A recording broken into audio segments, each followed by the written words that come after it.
Bienvenida, Silvia. Hola Silvia, ¿cómo estás?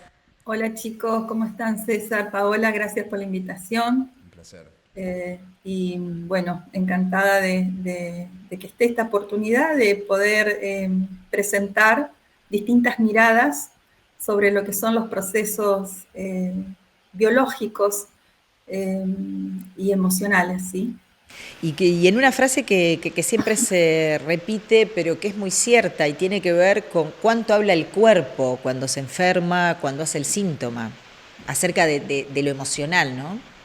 Sí, de hecho, todo el estar vivo, el vivir, simplemente levantarme, decir qué lindo que está el día, hoy, ay, qué horror, tengo que ir a tal lugar, tengo que ver a fulano, es decir, esas formas con las que nos levantamos son procesadas por el cuerpo. De acuerdo a la intensidad con que yo vivo esas situaciones, que en algunos casos pueden ser simplemente situaciones molestas y otras de gran impacto, ¿sí?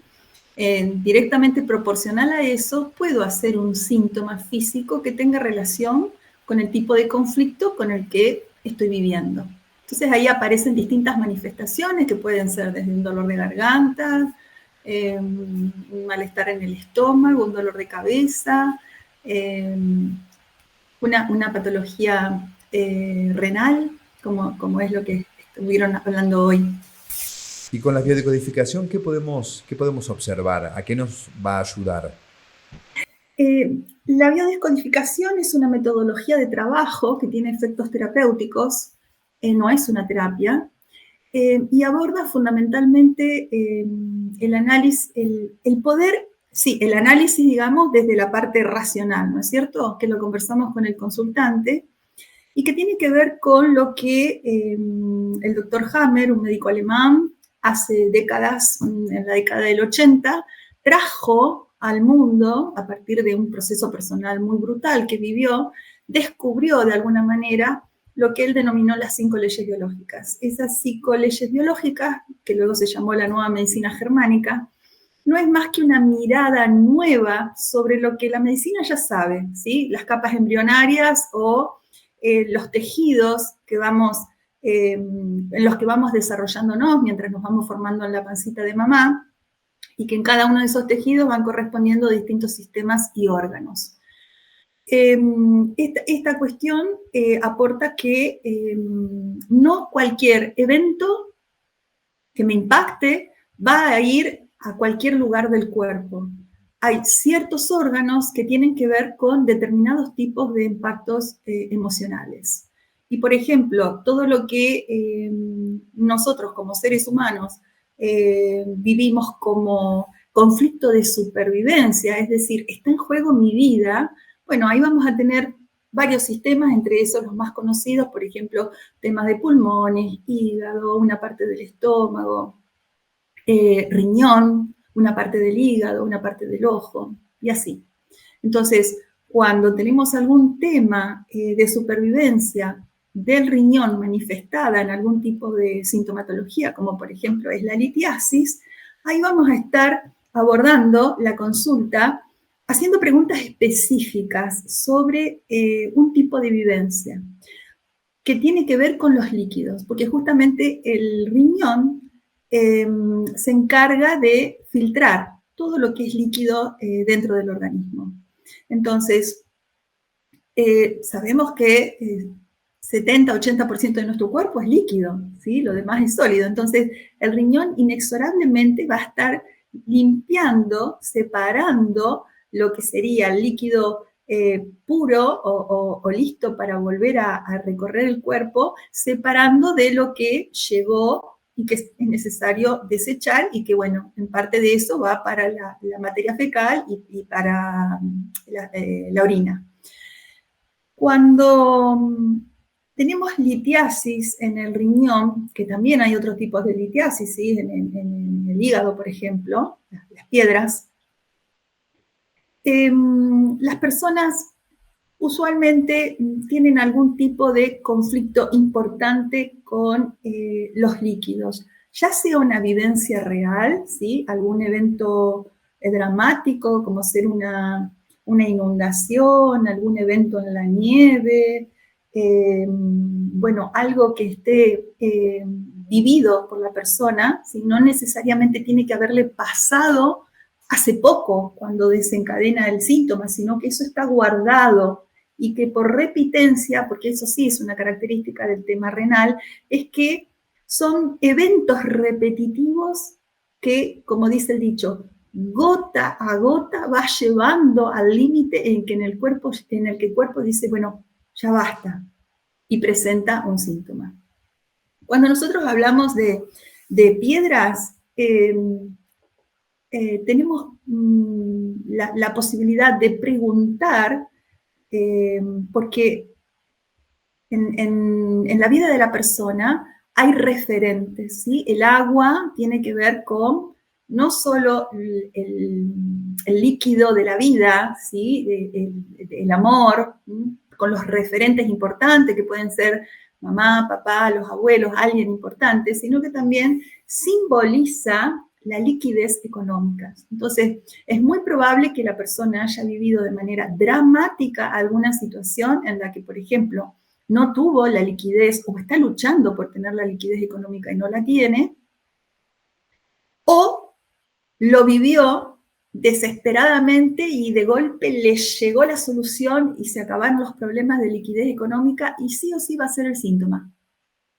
Lo resuelva o no lo resuelva, De todos modos, cuando ha vivido el estrés, claro, porque claro. el síntoma tiene que ver con el estrés vivido, no con el resultado en sí. ¿Sabes por qué te pregunto esto? Porque muchas veces uno ve a personas en diferentes procesos de enfermedad donde la enfermedad se presenta cuando pareciera que ya estaba resuelto todo, ¿no? Sí. Sí, De sí, todos sí. modos es como que se manifiesta. Sí, es como cuando, viste, íbamos a rendir una materia a la facultad y era tremendo, estabas ahí, bueno, vaya bien o me vaya mal, pero lo voy a hacer. Y cuando lo hice, no me importa ya el resultado, pero me lo saqué de encima. Claro. Bueno, ese bajar el estrés, ahí es donde el cuerpo manifiesta el síntoma. Justamente Hammer propone que previo a cualquier síntoma físico, emocional, por ejemplo, una depresión o algún estado iracundo, o alguna otra, o cambio de conducta, por ejemplo, ¿sí? Bueno, son temas más complejos, pero las personas pueden ponerse de una manera conductual diferente y decir, ¿qué le pasó? Antes era así y ahora nada que ver. Bueno, esos cambios, esas resultantes, están precedidos por eventos que tienen relación con el síntoma, pero que fueron de gran estrés para la persona. Entonces, todo lo que tiene que ver con el riñón, hay una parte que tiene que ver con lo que es supervivencia y otra parte, porque, digamos, los órganos, algunos pertenecen a una sola capa embrionaria, pero en el caso del riñón hay dos capas embrionarias. Una tiene que ver con la supervivencia, ¿sí? Necesito el dinero porque si no muero, ¿sí? Y otra donde, por ejemplo, la persona se siente invadida o siente que no puede marcar el territorio. Entonces, cuando hay alguien muy duro como una piedra, que con frecuencia en las consultas eso solemos encontrarlo en mamá, ¿sí? Puede ser que encontremos una mamá muy sargentona que ha codificado en la infancia esta situación que después aparece en el adulto o en la persona. Entonces, la persona siente que esta situación o esta persona X, no sé, un jefe, un compañero de trabajo, me mata, ¿sí? No puedo con esto, porque es muy duro. Entonces, si el estrés que estoy repitiendo, recordando en realidad de eso que fue anterior. Claro, Entonces, la metodología... Duro como una piedra, digamos, ¿no? Exacto, duro como una piedra. Exacto. Entonces, ahí es donde la metodología nos lleva a ver cuál fue el último evento, lo que llamamos el desencadenante, y buscamos el primero, cuál fue el codificante. Y ahí la persona, bueno, con técnicas, libera la emoción. Y ahí el síntoma no reemplaza la medicina ni el tratamiento médico, sino que alivia lo emocional. Claro. Y cuando se alivia lo emocional, es segurísimo que el tratamiento médico da resultado inmediatamente.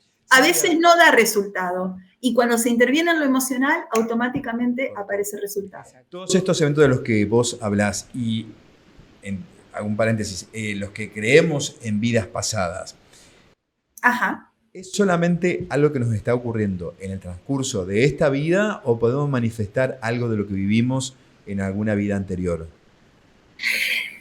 Mira, como vos decís, de acuerdo a las creencias de cada uno, en realidad te diría que hay una perspectiva o una mirada que habla de que nosotros somos un fractal, donde hay otras fractales, otras realidades que están siendo vividas por nosotros en paralelo.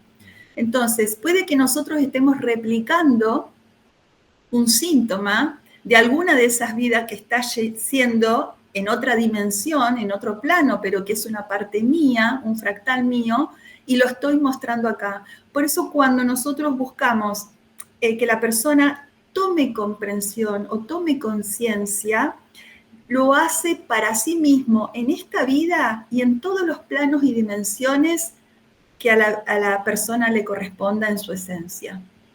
Entonces, sana o se da cuenta hoy y es para todas sus expresiones, sus vidas paralelas, digamos, sus expresiones paralelas. ¿Y para el árbol genealógico también?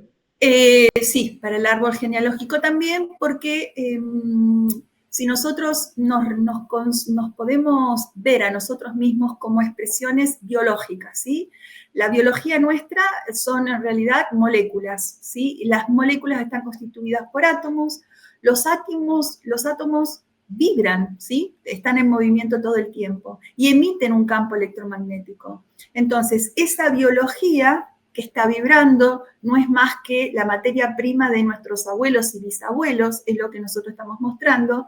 A su vez, en el momento en que yo transformo la forma de vibrar, porque me he dado cuenta, me he liberado, mi vibración emocional cambia la vibración del campo electromagnético y eso es para arriba, para el costado, para la descendencia. ¿Por qué? Porque no hay límite. En ese campo cuántico que le llamamos, no hay límites. Nosotros creemos que estamos separados y hay límites porque nos percibimos como seres materiales, pero en la materialidad, entre persona y persona, hay un campo invisible que está totalmente unido. Y todo está unido, la mesa, el piso, las flores que me rodean, la computadora que tengo enfrente, ustedes del otro lado, estamos todos unidos. Qué hermoso. Me parece que toda esta descripción que hacías acerca de poder liberar la emoción, entiendo que forma parte de poder comprender por qué nos está sucediendo eso, ¿no? Creo que ahí está el destrabe, ¿no? Poder comprender por qué uno está haciendo el síntoma y como vos marcabas, ¿no? Y independientemente de la intervención médica que se pueda tener, complementarlo y poder darle un sentido a todo eso, entiendo yo, para no repetir después los episodios, a instancias de que son cuadros que pueden volver a aparecer. Sí. Y suelen volver a aparecer cuando no hemos podido liberar la emoción. Y esto tiene que ver un poco también con el proceso personal, porque a veces las personas nos podemos dar cuenta que apareció el síntoma para algo, ¿sí? Para mostrarme, encontramos que, bueno, viene una historia familiar donde a lo mejor un negocio quebró o hubo un tiempo de hambruna o lo que sea, ¿sí? Entonces yo tengo miedo a no tener liquidez económica para afrontar la supervivencia de mi familia. Entonces, en esa instancia, lo que digo es, depende de nuestra historia también epigenética, ¿no? Porque tenemos una familia que nos recibe, que nos educa, que nos da escuela, nos da religión, nos da un estilo de vida con un montón de mandatos y creencias. Y a veces eso, que no es intencional, no hay culpas acá, es lo que sucede y lo que vinimos a trascender. Algunas veces a las personas nos cuesta mucho soltar los conflictos. Es como si tuviéramos una especie de enamoramiento a mi dolor. Enamoramiento, que si yo suelto esto, ¿qué hago si ya no tengo este conflicto? ¿En qué me voy a entretener? ¿A quién le voy a enchufar algo? ¿Con qué me voy a preocupar? Exacto, ¿con qué me voy a preocupar? Entonces, ahí es donde estamos apegados, ¿sí? Y entra esta cuestión de, bueno, Otras emociones que pueden confluir, por ejemplo, resentimiento, ¿sí? Donde hay que trabajar un poquito más, porque cuando descubrimos la emoción del conflicto, no es una sola cosa y se acabó, se abre un paraguas. Y ahí la persona se da cuenta, exactamente. Sí, soltar eso no es fácil a veces y a veces sí. La verdad que te queremos agradecer por esta entrevista porque fue sumamente amena, aprendimos un montón y sos sumamente didáctica, además a la hora de contarlos. Muchísimas gracias, te van a encontrar ahí en el espacio Yori. Bueno, muchísimas gracias a ustedes, chicos, y bueno, que tengan una muy buena tarde. Gracias, Muchísimas igualmente para gracias. vos.